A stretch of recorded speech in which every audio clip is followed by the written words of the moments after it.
साँच्चीकै मलाई मासुभन्दा पनि मिठो लाग्ने तरकारी हो यो। सो वेलकम छ साथीहरू मेरो छोटो मिनी भ्लगमा। हामी चाहिँ फेरि पनि जाँदैछौँ कटर कटिङ गर्न।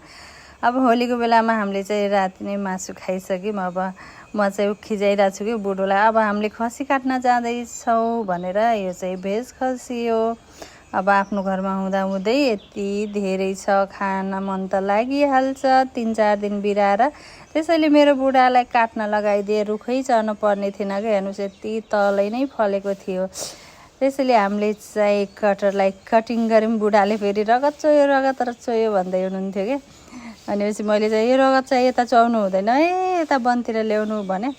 भनेपछि यति राम्रो कटर थियो कि टक्क परेको मेरो बुढाको। फेरि हेर्नुहोस् पसिना, आजभोलि चाहिँ गुवामा लास्टै गर्मी छ कि।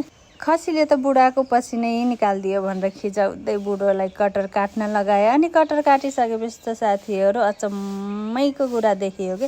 यो हेर्न सक्नुहुन्छ, भित्रबाट यस्तो 2टा कटरमै 3-3 लेखेको के।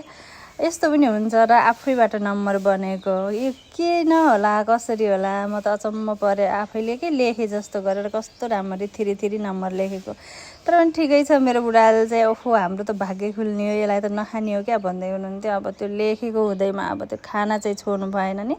अनि पछि बुढाले बनाउनु पर्यो टक्क लार कटरको सब्जी। मैले चाहिँ दाल र चिकन करी बनाएको थिएँ। अनि पछि हामीले खाना चाहिँ रेडी गऱ्यौँ। हेर्न सक्नुहुन्छ। अब चाहिँ खाने पालो हो साथीहरू।